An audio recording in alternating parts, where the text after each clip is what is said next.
destroy the murderers and burn their town. And he said to his servants, the wedding feast is ready, and the guests I invited aren't worthy of the honor.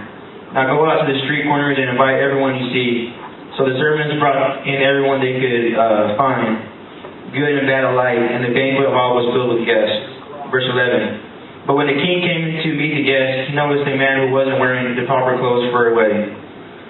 Friend, he asked, how is it that you are here without wedding clothes? But the man hadn't replied. Then the king said to his aides, bind his hands and feet and throw him into the outer darkness, where there will be weeping and gnashing of teeth. Verse 14, for many are called, but few are chosen. I mean, that's pretty crazy, you know? You come and wear the wrong clothes and they kick you out and they send you to basically jail. I know if we did that here, everybody would probably be in jail right now, because some of y'all dress like hoochies here in this church. It's sad to say, but it's true, man. Some of y'all wear the shorts that are showing half your butt right there. Some of y'all are showing all your cleavage right there. Like, people can't even notice the God because they're looking at all your stuff. So, wear more clothes, people, please. That's just a sign on right now. Wear more clothes. Yeah. Right. Many are called, but few are chosen. But only the chosen by. Hold up real fast. Many are called, but few are chosen. But we are only chosen by the decisions we choose. Wow. I'll read that again fast. Many are called, but few are chosen. But we are only chosen by the decisions we choose. I used to play football, and I was pretty good at football, you know.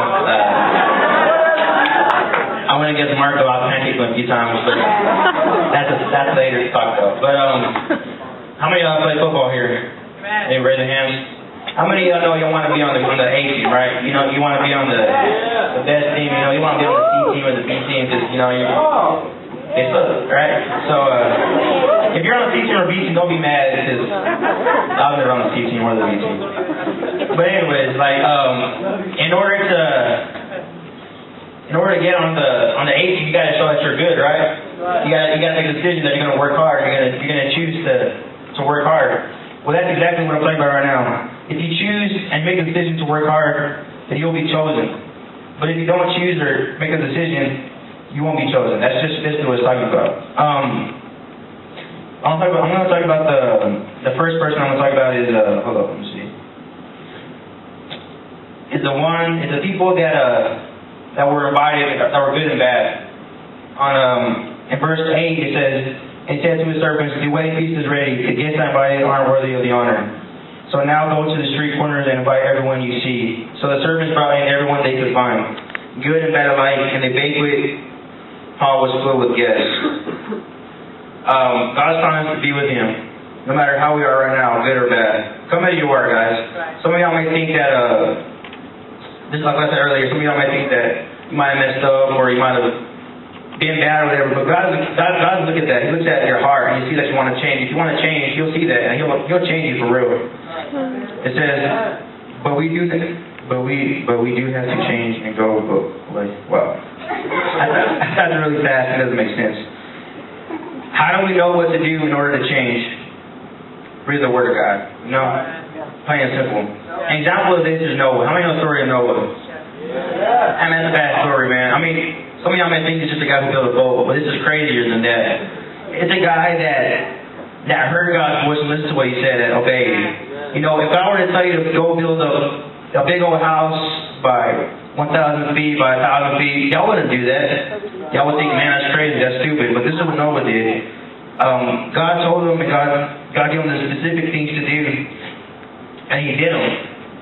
And that kind of reminds me of how the people were in the other story saying that they called them and they just went, you know. If God calls you, then you will go with them.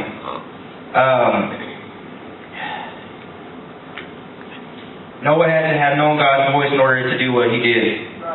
In order for us to hear God's voice, we got to stay in the Word and know what He's saying. Noah was chosen to save his family, but to do it, he was going to take faith and obedience. We got to have faith and obedience in order to win our family and to win this town. You know what I mean?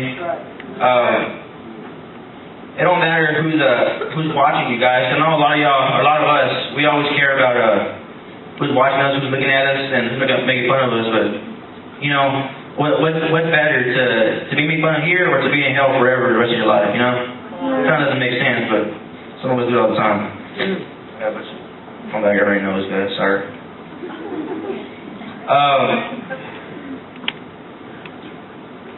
It's fun to be with God. How many know it's fun? I have fun being with God, man. I just love it. I feel so free and joy, you know, I'm happy. I get mad sometimes, but it's because of people that just make me mad on purpose, you know? People make me mad sometimes, but you know, you got the joy of the Lord, you shouldn't be mad all the time, you know? Come as you are, no matter what you have done, God will always forgive you and forget and love you. The second person I'll talk about is the guy who was called but made the decision to go but not be right, you know what I mean? That's what some of us are right now. We come to church, we go through all the motions, but then we go right back out doing the same old, you know? And a story that reminded me of that is Samson and Delilah. How many know that story, Samson and Delilah? It's a crazy story because it's what a lot of us go through all the time, especially the guys. Samson was a strong, big guy like me, and he had God's strength, and he had he was really strong. He killed like 1,000 people with his bare hands, so he was really big, strong. But the thing that stopped him was a girl. I mean, girls freaking stop you all the time. God, I hate it, man. All the girls always freaking hit you up. And you're amen to that. Amen to that. Yeah, we do let them mess us up too, though. Samson knew he was supposed to be with, see, the story of Samson was that he met a girl, and that girl was not supposed to be who he was supposed to be with, you know? A lot of times we're with somebody that we're not supposed to be with right now, and that messes us up a lot of times. Samson was with Delilah, and she was not supposed to be with him. And the people that she was with, they had told her to tempt or to trick Samson into telling her his secret to his weakness. And that's crazy because, I mean, you can never trust the girl you're with, you know? I mean, you can, but... No, you can, but if it's not the right girl, you're never going to trust her. I'm going back to the memories of my past, you know? She broke my heart, guys. She broke my heart. Nah, but, like, if you're with the wrong person, you ain't never going to trust them, I promise you. If you're with the wrong person, you're never going to trust them. And that's what happened right here. He was with the wrong person at the wrong time, and she told him to tell him his secret. And girls don't think it's just for the guys, because girls are just as bad. You know, shoot, all girls have a price, you know? A lot of the girls nowadays have a price. If you just tell them you love them, oh, I have sex with you. You're weak, you're nasty. Delilah, about that. There was, the guy that told her to find the weakness for Samson, they were paying her some money to do it, because she wasn't going to do that for free, you know what I mean? Right. And it's crazy, because that's what we do the same thing. I mean, we don't do money, sometimes some people do money, you know? I'll pay for sex, which is stupid.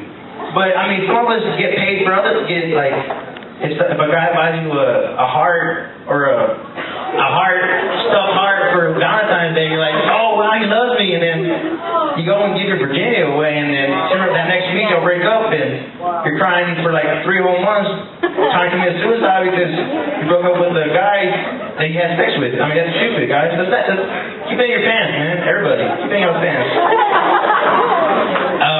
What's y'all's price, ladies?